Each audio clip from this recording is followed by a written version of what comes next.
মুভির শুরুতেই আমরা একটা অন্ধকার জঙ্গল দেখি, যেখানে চারিদিকে কেবল কুয়াশার চাদর বিছানো। এই নির্জন স্থানে এক বিপজ্জনক তান্ত্রিক তার আচারের অনুষ্ঠান করছিল, যার সাথে এক রহস্যময় ব্যক্তিও উপস্থিত ছিল, যার পরিচয় আপাতত গোপন রাখা হয়েছে। সেই তান্ত্রিক সাপ এবং খেজুর গাছের সংমিশ্রণে একটা অভিশপ্ত প্রতীক তৈরি করে, যা থেকে এমন এক চিহ্ন বেরিয়ে আসে যা ওই বস্তুর ভেতরে থাকা অশুভ শক্তির প্রতিফলন ঘটায়। এরপর তান্ত্রিক সেই অজ্ঞাত ব্যক্তিকে জিজ্ঞেস করে, তুমি কি কোনো মৃত ব্যক্তিকে পুনরায় জীবিত করতে চাও? এখান থেকেই গল্পটি এক সপ্তাহ আগের ফ্ল্যাশব্যাকে চলে যায়, যেখানে একটা সিনিয়র হাই স্কুলে আন্তঃস্কুল মেয়েদের ভলিবল ম্যাচ চলছিল। মাঠে উপস্থিত সমস্ত খেলোয়াড়ই ছিল অত্যন্ত প্রতিশ্রুতিবান এবং দক্ষ। ম্যাচটি ছিল উত্তেজনার চরম পর্যায়ে, যেখানে প্রতিটি পয়েন্টের জন্য উভয় দল কঠোর পরিশ্রম করছিল। এর মধ্যেই একটা স্কুলের নেতৃত্বে ছিল বাসাভা, যে দলের ক্যাপ্টেন। শেষ পর্যন্ত বাসাভা ও তার দল ম্যাচটি জিতে নেয়। যদিও ভলিবল কোর্টে বাসাভা একজন কঠোর ও বিপজ্জনক ক্যাপ্টেন, কিন্তু তার আসল রূপ আরও ভয়াবহ। সেই স্কুলের সবচেয়ে দাপুটে এবং ভয়ঙ্কর ছাত্রী হিসেবে পরিচিত। ভলিবলের বাইরে সাধারণ স্কুল জীবনে বাসাভা প্রায়ই নিরীহ ছাত্রীদের উপর অত্যাচার করে এবং তাদের কাছ থেকে টাকা আদায় করে। তার সামনে কে আছে বা কার পারিবারিক মর্যাদা কেমন, তাতে বাসাভার কিছুই যায় আসে না। একদিন একজন শিক্ষক ক্লাসে এসে জিন নামে এক নতুন বদলি ছাত্রীর সাথে সবাইকে পরিচয় করিয়ে দেয়। সেই সময় ক্লাসে হাং নামে এক মেয়ে উপস্থিত ছিল, যে জিনকে চিনতে পারে। এখানে আমরা জানতে পারি জিন তার আগের স্কুলে ভলিবল টিমের ক্যাপ্টেন ছিল। এ কথা শুনে বাসাভা সতর্ক হয়ে যায়, কারণ সে ভয় পাচ্ছিল যে তার ক্যাপ্টেন্সি পদটি বিপদে পড়তে পারে। জিন ওরাসা নামে এক শান্ত মেয়ের সাথে বসেছিল, যে প্রায় বাসাভার বুলিং এর শিকার হতো। এছাড়া জিনের জুনিয়র হাই স্কুলের বন্ধু হাংও সেখানে ছিল। ক্যান্টিনে সময় কাটানোর সময় বাসাভা আবারও তার দুষ্টুমি শুরু করে এবং ইচ্ছাকৃতভাবে তাদের টেবিলে মুরগির হাড় ছুঁড়ে মারে। কথা না বাড়িয়ে হাং সঙ্গে সঙ্গে নিচু হয়ে বাসাভার জুতো পরিষ্কার করে দেয়। বাসাভার এত অপকর্ম সত্ত্বেও স্কুলের শিক্ষকরা সব সময় অন্ধ হয়ে থাকতেন, কারণ সে একজন ভালো খেলোয়াড়, যে স্কুলের জন্য ভলিবল টুর্নামেন্টে সম্মান বয়ে আনে। ঠিক এই কারণেই অনেক অভিযোগ থাকা সত্ত্বেও তাকে কখনো স্কুল থেকে বহিষ্কার করা হয়নি এবং তার সব ভুলও উপেক্ষা করা হতো। এরপর ভলিবল প্র্যাকটিসের সময় বাসাভা আবারও ঝগড়া করার সুযোগ খুঁজতে থাকে। এবার তার লক্ষ্য ছিল ইয়া নামে এক মেয়ে, কারণ ইয়া তখনও বাসাভার দাবি করা টাকা দেয়নি। শাস্তি হিসেবে তাকে বাসাভার শক্তিশালী ও বিপজ্জনক স্পাইক সহ্য করতে বাধ্য করা হয়। ইয়া অত্যন্ত ধনী পরিবারের মেয়ে হলেও বাসাভার কাছে তার কোনো গুরুত্বই ছিল না, বরং সে এর সুযোগ নিত। কিন্তু এই দৃশ্য দেখে জিন নিজেকে নিয়ন্ত্রণ করতে পারেনি। সে মাঝপথে এসে বাসাভার স্পাইক আটকে দেয় এবং সরাসরি বাসাভাকে একটা স্পাইকিং ম্যাচের চ্যালেঞ্জ জানায়। এখানে একটা শর্ত রাখা হয়, যদি জিন হারে তবে সে ইয়ার পরিবর্তে শাস্তি ভোগ করবে, তবে যদি বাসাভা হারে তবে তাকে তার এই অপকর্মগুলো বন্ধ করতে হবে। বাসাভা জিনের প্রকৃত ক্ষমতা সম্পর্কে অবগত ছিল না, তাই সে জিনের একটা তীক্ষ্ণ স্পাইক সহ্য করতে না পেরে শোচনীয়ভাবে পরাজিত হয়। সবার সামনে নিজেকে অপমানিত হতে দেখে বাসাভা ক্ষিপ্ত হয়ে ওঠে এবং দুজনের মধ্যে হাতাহাতি শুরু হয়। তখন কোচ এসে বিষয়টি শান্ত করেন। এই ঘটনার পর জিন, হাং, ওরাসা এবং ইয়ার মধ্যে বন্ধুত্ব আরো গভীর হয়। এই স্কুলে একটা হোস্টেল আছে, যেখানে এই ছাত্রীরা ভাড়া থাকে। সেখানে কথোপকথনের সময় জিনের অতীত উন্মোচিত হয়, যে জিন নিজেও জুনিয়র হাই স্কুলে প্রচুর বুলিং এর শিকার হয়েছিল। শুরুতে সে চুপ থাকলেও যখন সে পাল্টা জবাব দেওয়া শুরু করে, তখন আর কেউ তাকে বিরক্ত করার সাহস পায়নি। একথা শুনে ওরাসা বলে, জিনের সাহসে সেও এখন বাসাভার বিরুদ্ধে লড়াই করার সাহস পেয়েছে, কারণ বাসাভাকে থামাতে কারো না কারো নির্ভীক হওয়া খুবই প্রয়োজন ছিল। কথার মাঝে জিন বাসাভা সম্পর্কে জানতে চাইলে ইয়া তাকে বলে, বাসাভা সবসময় এমন ছিল না। 1 বছর ছুটি কাটিয়ে স্কুলে ফেরার পর তার আচরণ পুরোপুরি বদলে যায়। গুজব আছে সেই বছরে বাসাভা গর্ভবতী হয়েছিল এবং গর্ভপাতও সে করিয়েছিল। স্কুল প্রশাসনও এই বিষয়ে জানত, কিন্তু তার মেধা এবং সাফল্যের কারণে তারা বিষয়টি ধামাচাপা দেয়। এদিকে স্কার্টে খাবার পড়ে যাওয়ায় জিন তা পরিষ্কার করতে ওয়াশরুমে যায়। সে জানত না যে তার পেছনে একটা ছেলে তার জন্য অপেক্ষা করছে। সেখানে উপস্থিত ছেলেটির সাথে জিনের এক সামান্য আকর্ষণ তৈরি হয়, কারণ তার সৌন্দর্য এবং অনন্য স্টাইল দেখে যে কেউ প্রেমে পড়তে পারত। ছেলেটির নাম গান, কিন্তু দুর্ভাগ্যবশত সে ছিল বাসাভার বয়ফ্রেন্ড। সেখান থেকে যাওয়ার সময় বাসাভা জিনকে একা কথা বলার জন্য ছাদে ডেকে পাঠায়। সেখানে সে জানায় ভলিবল কোর্টের ঘটনার পর স্পোর্টস টিচার তাকে কড়া সতর্কবাণী দিয়েছেন। তাকে বলা হয়েছে আর কোনো নতুন নাটক হলে তার কলেজ রিকমেন্ডেশন বাতিল করা হবে। তাই সে শত্রুতা শেষ করে বন্ধুত্বের হাত বাড়িয়ে দিতে চায়। চায়। জিনও কোনো সন্দেহ না করে তার প্রস্তাব গ্রহণ করে। এখন গল্পটি কিছুটা সামনে এগিয়ে যায়, যেখানে সোশ্যাল মিডিয়ার মাধ্যমে জিন এবং গান একে অপরের কাছাকাছি আসতে শুরু করে। জিন গানের প্রতি আকর্ষণ অনুভব করা থেকে নিজেকে আটকাতে পারেনি, করার জন্য নিজের কিছু আকর্ষণীয় ছবি পাঠায়। এতে আকৃষ্ট হয়ে গান জিনকে দেখা করার আমন্ত্রণ জানায়। পরের দিন ওয়াসাবা জিনের কাছে এসে সাহায্য চায়, যেন সে তার সাথে এক ছাত্রের বাড়িতে যায় যাকে প্রাইভেট টিউশন দিতে হবে। জিন তাকে বরাবরের মতো বিশ্বাস করে, সাথে রাজিও হয়ে যায়। কিন্তু সেখানে পৌঁছে জিন পুরোপুরি স্তম্ভিত হয়ে যায়, কারণ সেখানে গিয়ে গুন্ডা এবং বখাটেদের দেখতে পায়। এখানে আমরা জানতে পারি ওয়াসাবা নিষ্ঠুরভাবে জিনকে সেই লোকগুলোর কাছে বিক্রি করে দিয়েছে।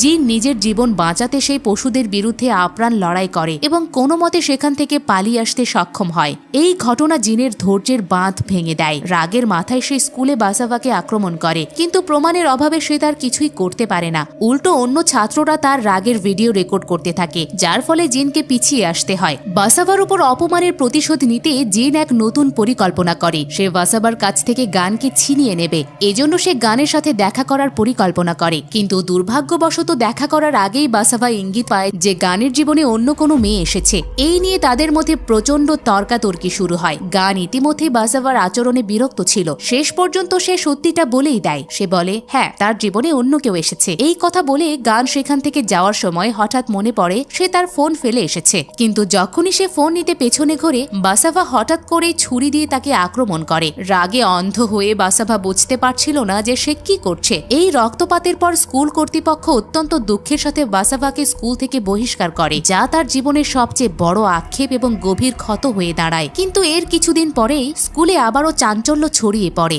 যখন খবর আসে যে ওয়াসাবা আত্মহত্যা করেছে। এই কথা শুনে জিন ও তার বন্ধুরা তাকে শেষবারের মতো দেখতে এবং প্রার্থনা করতে তার অন্ত্যেষ্টিক্রিয়ায় পৌঁছায়। সেখানে হঠাৎ করেই ইয়ার শরীর খারাপ হতে শুরু করে, আর তাই হাং তাকে বাড়ি নিয়ে যায়। এখানে কেবল জিন এবং ওরাসা থেকে যায়। এদিকে অন্য এক জায়গায় যেখানে ওয়াসাবা মারা গিয়েছিল, সেখানে এক তান্ত্রিককে অদ্ভুত তান্ত্রিক আচার পালন করতে দেখা যায়। ঠিক সেই মুহূর্তেই যখন অন্ত্যেষ্টিক্রিয়ার প্রার্থনা চলছিল, তখন কিছু একটা অশুভ ঘটতে শুরু করে। এক মহিলার কান্নার শব্দ সেখানে প্রতিধ্বনিত হতে থাকে। পরিবেশ হয়ে ওঠে ভয়ঙ্কর। প্রচন্ড বাতাস বইতে শুরু করে এবং বিদ্যুৎও চলে যায়। এই বিশৃঙ্খলার মধ্যে জিন ধাক্কা খেয়ে মাটিতে পড়ে যায় এবং ঠিক সেই মুহূর্তেই ওয়াসাবার কফিনটি জিনের সামনেই পড়ে গিয়ে খুলে যায়। হোস্টেলে ফেরার পরেও তারা নিজেদের চোখকে বিশ্বাস করতে পারছিল না যে কিভাবে কফিনটি নিজে থেকে খুলে গেল। তবুও তারা চারজন একে অপরকে সাহস দেয় এবং আশা করে যে সবকিছু ঠিক হয়ে যাবে। কিন্তু সেই রাতেই যখন সবাই গভীর ঘুমে আচ্ছন্ন, তখন ওরাসার ঘুম ভেঙে যায় এবং সে দেখে একটা চেয়ার নিজে থেকে নড়াচড়া করছে।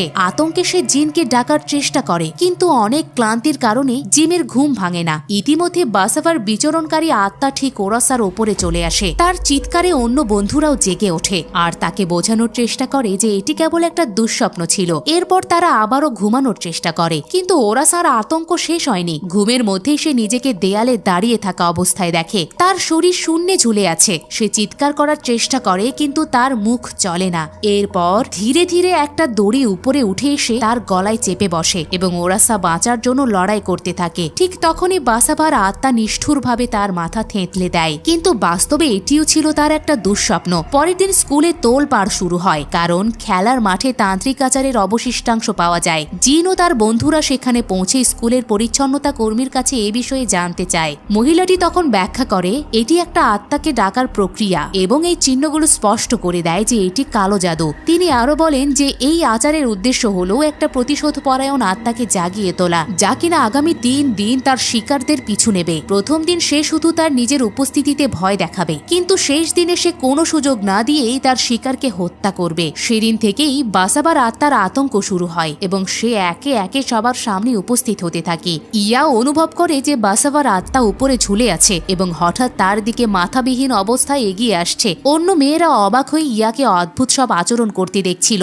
কারণ তারা কিছুই দেখতে পাচ্ছিল না। সেই পরিচ্ছন্নতা কর্মী মহিলার মতে সেই আত্মাটি কেবল তাদেরই দৃশ্যমান হবে যাদের সে টার্গেট করেছে। ঘটনাক্রমে সেই মহিলাও বাথরুমে ইয়ার সাথে উপস্থিত ছিলেন, কিন্তু হঠাৎ করেই তার আচরণ অদ্ভুত হতে শুরু করে। বাথরুমের আলো নিভে যায় এবং সেই মহিলা তাদের আক্রমণ করেন। ভাগ্যক্রমে গান ঠিক সময়ে সেখানে পৌঁছায় এবং বাথরুমের দরজা ভেঙে তাদেরকে বাঁচায়। এরপর সেই মহিলা জ্ঞান ফিরে পেলে তাকে দ্রুত হসপিটালে নেওয়া হয়। গানও এসব কথা আগে থেকেই জানত, কারণ ওয়াসাবার আত্মা তাকেও কষ্ট দিচ্ছিল। পরিস্থিতির গুরুত্ব বুঝে গান তাদের সবাইকে একজন পুরুষ তান্ত্রিকের কাছে নিয়ে যায়, যে হয়তো তাদের সাহায্য করতে পারবে। করবে। তাই তান্ত্রিক তাদের জানায় এটি কোনো সাধারণ ভূত নয়, বরং ঘৃণা ও প্রতিশোধে ভরা এক শক্তিশালী আত্মা। এরপর তিনি তার সহকারীকে একটা পবিত্র ছুরি আনতে বলেন, কিন্তু তখনই এমন কিছু ঘটে যা কেউ আশা করেনি। বাসাভার কালো জাদুর প্রভাবে সেই তান্ত্রিক ওই ছুরি দিয়েই নিজেকে হত্যা করেন। আহত অবস্থাতেও তিনি তাদের বলেন এইসব থামানোর একমাত্র উপায় হলো তাদেরকে সেই তান্ত্রিককে খুঁজে বের করতে হবে এবং তার উপরে পবিত্র ভস্য নিক্ষেপ করতে হবে। আর যদি তা সম্ভব না হয় তবে সেই তান্ত্রিককেই হত্যা করতে হবে। তৃতীয় দিন শেষ হওয়ার আগেই তাদের এই কাজ করতে হবে, নতুবা তাদের মৃত্যু নিশ্চিত। এরপর সহকারী তাদের সেই পবিত্র পাত্রটি হাতে তুলে দেন। হোস্টেলে ফিরে এসে তারা সবাই চিন্তায় মগ্ন হয় যে বাসাভার আত্মাকে জাগিয়ে তোলার পেছনে আসলে কে রয়েছে। তাদের সন্দেহ একে অপরের উপরে পড়তে থাকে এবং হাং ও ইয়াকে দোষারোপ করা হয়, কারণ তারা বাসাভার অন্ত্যেষ্টিক্রিয়ায় অংশ নেয়নি। তবে তারা দুজনেই তা অস্বীকার করে। এরপর সন্দেহের তীর বাসাভার বাবা এবং স্কুলের ভলিবল কোচের দিকে যায়, কারণ তারাও তো সেখানে আসেনি। গানের বলা গল্প অনুযায়ী বাসাভার বাবা কালো জাদুতে পারদর্শী ছিলেন, তাই বাসাভাকে ফিরে পেতে তিনিই এর পেছনে থাকতে পারেন বলে তারা মনে করে। গান একবার বাসাভাকে বাড়িতে ছাড়তে গিয়ে দেখেছিল তার বাবা একজন মদ্যপ। সে প্রায়ই বাসাভাকে মারধর করত এবং সেই ভয়ে বাসাভা বাড়ি ছেড়ে হোস্টেলে থাকতে শুরু করেছিল। এসব শোনার পর তারা সিদ্ধান্ত নেয় প্রথমে বাসাভার বাবাকে খুঁজবে এবং সেখান থেকে কোনো সূত্র না পেলে কোচকে জিজ্ঞেস করবে। এদিকে স্কুলে পরীক্ষা চলাকালীন বাসাভার আত্মা সেখানে উপস্থিত হলে সবাই আতঙ্কিত হয়ে পড়ে। সে অন্য ছাত্রীদের মতো পরীক্ষা দিতে আসে, এমনকি শিক্ষকের কাছে উত্তরপত্রও চায়। এই ঘটনার পর সবাই স্পোর্টস হলে জড়ো হয়, যেখানে ভলিবল কোচও উপস্থিত ছিলেন। জিন ও গান তাকে ঘিরে ধরে জিজ্ঞাসাবাদ করে যে আসলে কি বাসাভার আত্মাকে সে জাগিয়েছে কিনা। কোচ এই প্রশ্নে ভয় পেয়ে যান এবং নিজেকে অসহায় দেখে অবশেষে নিজের অপরাধ স্বীকার করেন। তিনি জানান তার এবং বাসাভার মধ্যে একটা সম্পর্ক ছিল, কিন্তু সেই সম্পর্ক ভালোবাসার নয়, বরং একটা গিভ অ্যান্ড টেক সম্পর্ক ছিল। বাসাভার কলেজে ভর্তির কোটা প্রয়োজন ছিল এবং কোচ শর্ত দিয়েছিলেন যে বিনিময়ে বাসাভাকে তার সাথে শুতে হবে। এখানে আমরা আরো জানতে পারি স্কুলের প্রিন্সিপালও এই নোংরা কাজে জড়িত ছিলেন এবং তারও বাসাভার সাথে অবৈধ সম্পর্ক ছিল। হঠাৎ করে বাসাভার আত্মা কোচের শরীরে প্রবেশ করে এবং তাকে সবার সামনে অপমান করার জন্য তার পোশাক খুলতে বাধ্য করে। কিছুক্ষণ পর যখন কোচ জ্ঞান ফিরে পান তখন সবাই উপরে তাকিয়ে দেখে বাসাভার ভয়ঙ্কর আত্মা সবার উপরে ঝুলে আছে। এখন তাদের শেষ আশা ছিল বাসাভার বাবাকে খুঁজে বের করা। তারা তার বাড়িতে ঢুকে সেখানে কালো জাদু এবং বলিদানের অনেক সরঞ্জাম দেখতে পায়। তাদের সন্দেহ সম্পূর্ণ নিশ্চিত হয়, কারণ সেখানে তারা বাসাভার শৈশবের একটা ছবি দেখতে পায়। দেরি না করে তারা পুরো জায়গাটি ধ্বংস করে দেয়। ঠিক তখনই বাসাভার বাবা সেখানে পৌঁছায় এবং তার আচার নষ্ট হতে দেখে সবার উপরে আক্রমণ করেন। যখন তান্ত্রিকের দেওয়া পবিত্র ভস্য তার উপর ছড়িয়ে দেওয়া হয় তিনি ব্যথায় ছটফট করতে থাকেন। প্রাণ বাঁচাতে তিনি পালানোর চেষ্টা করেন, কিন্তু তারা পিছু ছাড়ে না। এদিকে হাং একটা পুতুল নিয়ে সেখানে আসে, যা সে ওই বাড়িতেই পেয়েছিল। সে দাবি করে এটি একটা আত্মার পুতুল এবং এটি ধ্বংস করা খুবই জরুরি। কথা শুনে তারা পুতুলের উপরে পবিত্র ভস্য ঢেলে দেয়, যার প্রভাব তৎক্ষণাৎ দেখা যায়। বাসাভার বাবা তার কর্মের ফল পায়। তিনি পড়ে গিয়ে তার মাথায় একটা ধারালো লোহার রেলিংয়ে আটকে যায়, ফলে ঘটনাস্থলেই তার মৃত্যু ঘটে। এর মানে যদি বাসাভার আত্মা তার বাবার দ্বারাই জাগ্রত হয়ে থাকে তবে তারা এখন অভিশাপ মুক্ত। তবে এটি নিশ্চিত হওয়া যাবে কেবল মাঝরাতের পর। ইয়া তার মায়ের সাথে বাড়ি চলে যায় আর গান জিনকে সাথে নিয়ে যায়। তারা দুজনেই হাসপাতালে সেই তান্ত্রিকের সাথে দেখা করতে যায় যিনি চিকিৎসারত ছিলেন। হাসপাতালে তারা তাকে সেই স্পিরিট ডলটি দেয় এবং জিজ্ঞেস করে সবকিছু শেষ হয়েছে কিনা। তান্ত্রিক তাদের সাহসের প্রশংসা করেন, যা জিন এবং গানকে কিছুটা স্বস্তি দেয়। তবে তিনি তাদের মন্দিরে গিয়ে প্রার্থনা করার পরামর্শ দেন যাতে বাসাভার আত্মা চিরশান্তি পায়। মন্দির থেকে বের হওয়ার সময় জিনের মনে পড়ে যায় সে তার ফোন ভেতরে ফেলে এসেছে। সে এবার একাই ফোন নিতে যায় আর গান গাড়িতে তার জন্য অপেক্ষা করে। পথের মধ্যেই জিনের চোখে পড়ে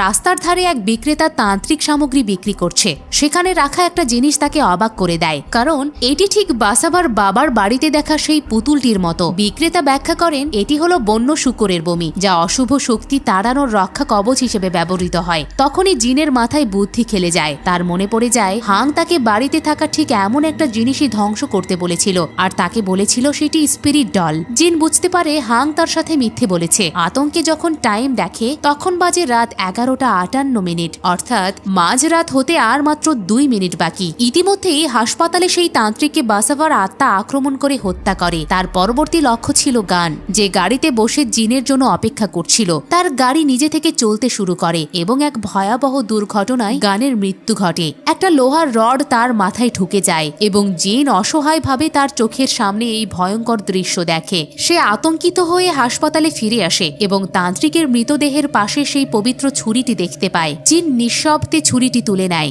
সে হাংকে ফোন করে বলে অভিশাপ এখনো শেষ হয়নি এবং তাকে বাসাভার পুরনো বাড়িতে দেখা করতে বলে। অন্যদিকে ইয়া শান্তিতে ঘুমাচ্ছিল, কারণ সে ভেবেছিল বিপদ কেটে গেছে, কিন্তু বাসাভার আত্মা সেখানে পৌঁছে যায় এবং ইয়া কিছু বুঝে ওঠার আগেই এই প্রতিশোধ পরায়ণ আত্মার শিকার হয়ে করুণভাবে মারা যায়। এদিকে হাং গোপনে ওরাসাকে সেই স্পোর্টস হলে নিয়ে যায় যেখানে বাসাভা মারা গিয়েছিল। ওরাসা তখনও হাংয়ের আসল পরিচয় জানত না। হাং তাকে একটি আচারে অংশ নিতে বলে এবং দাবি করে এটি চিরতরে অভিশাপ মুক্ত করবে। জিন তখন বাসাভার বাবার বাড়িতে ছিল, যেখানে অবশেষে বড় রহস্যটি উন্মোচিত হয়। হাংই সেই ব্যক্তি যে বাসাভার আত্মাকে জাগিয়ে তুলেছে। ঠিক তখনই জিনের কাছে ওরাসার মেসেজ আসে যে সে হাংয়ের সাথে স্পোর্টস হলে আছে। জিন দ্রুত ফিরে আসার চেষ্টা করে, কিন্তু তার ফোন বন্ধ হয়ে যায়। স্পোর্টস হলে হাং ওরাসাকে নির্দেশ দেয় যেন বাসাভার আত্মার কাছে সে প্রার্থনা করে এবং তাদের সব ভুলের জন্য ক্ষমা চায়। ওরাসা তার কথায় রাজি হয়ে সবার পক্ষ থেকে ক্ষমা চাইতে শুরু করে, কিন্তু ওরাসার স্বীকারোক্তি শুনে হাং স্তব্ধ হয়ে যায়। সে বুঝতে পারে বাসাভা আসলে আত্মহত্যা করেনি, বরং এই 4 জন মিলেই তাকে হত্যা করেছে। এখান থেকেই গল্পটি আবারও ফ্ল্যাশব্যাকে যায়, যেখানে দেখানো হয় বাসাভা জিন এবং গানের চ্যাট সম্পর্কে জেনে ফেলেছিল। এরপর বাসাভা জিনের মুখোমুখি হয় এবং তাদের মধ্যে প্রচন্ড লড়াই শুরু হয়, যা ওরাসা এবং ইয়া নিজের চোখে দেখে। গান সেখানে এসে তাদের আলাদা করে দেয়। বাসাভার হাত থেকে মুক্তি পাওয়ার সিদ্ধান্ত গানের জন্য ভুল ছিল না, কারণ সে কোচের সাথে বাসাভার সম্পর্কে সত্যতা জানত। সবার সামনে অপমানিত হয়ে বাসাভা মেজাজ হারিয়ে জিনকে আক্রমণ করে, কিন্তু সে একা হওয়ায় সবার সামনে দুর্বল হয়ে পড়ে আর কাঁদতে শুরু করে। সে তাকে ছেড়ে দেওয়ার জন্য মিনতি করে। জিন মনে করেছিল বাসাভা হয়তো অনুশোচনা করছে, কিন্তু সুযোগ পাওয়া মাত্রই সে জিনের উপরে আবারও ঝাঁপিয়ে পড়ে।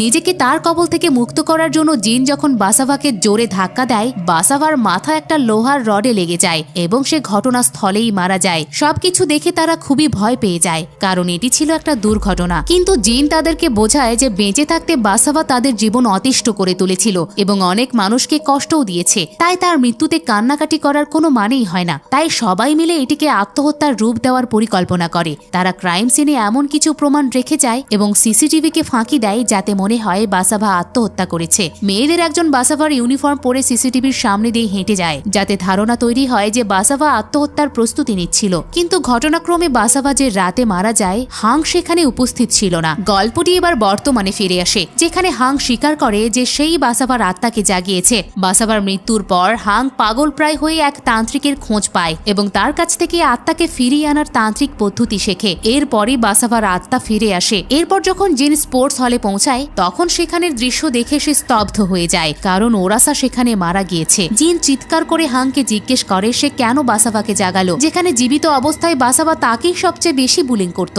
জিন বুঝতে পারছিল না কেন কেউ তার শত্রুকে ফিরিয়ে আনবে, কিন্তু তখনই হাং এক ভয়াবহ সত্য প্রকাশ করে। তার এমন একটা মানসিক অবস্থা আছে যেখানে সে বুলিং হওয়া এবং কষ্ট পাওয়ার মধ্যে শান্তি খুঁজে পায়। বাসাভার মৃত্যুর পর সেই শান্তি হাংয়ের জীবন থেকে চলে গিয়েছিল। বাসাভাকে ফিরিয়ে আনতে হাং এক তান্ত্রিককে সাহায্য করে, যে তাকে একটা অভিশপ্ত প্রতীক দেয়, যা কোনো মৃত ব্যক্তির আত্মাকে অন্য জীবিত শরীরে স্থানান্তরিত করতে পারে। এখন হাংয়ের আসল উদ্দেশ্য হলো বাসাভার আত্মাকে জিনের শরীরের মধ্যে প্রবেশ করানো। হাং তাকে সেই অভিশপ্ত বস্তু দেখায়। অন্যদিকে জিন তান্ত্রিকের দেওয়া সেই পবিত্র ছুরিটি বের করে। এরপর তাদের মধ্যে এক রক্তাক্ত লড়াই শুরু হয়, কিন্তু এই লড়াইয়ে বাসাভার আত্মা হাংকে সাহায্য করছিল, যার ফলে সে জিনকে ধরে ফেলতে সক্ষম হয়। জিন অসহায় হয়ে পড়ে। সে চতুরতার সাথে বাম হাত দিয়ে আক্রমণ করার চেষ্টা করে, কিন্তু ততক্ষণে অনেক দেরি হয়ে গেছে, কারণ সেই অভিশপ্ত চিহ্ন থেকে অনেকগুলো খেজুরের কাঁটা বেরিয়ে জিনের শরীরে প্রবেশ করতে শুরু করে। হাং এবং বাসাভার আত্মা জিনের 2 হাত শক্ত করে ধরে রেখেছিল,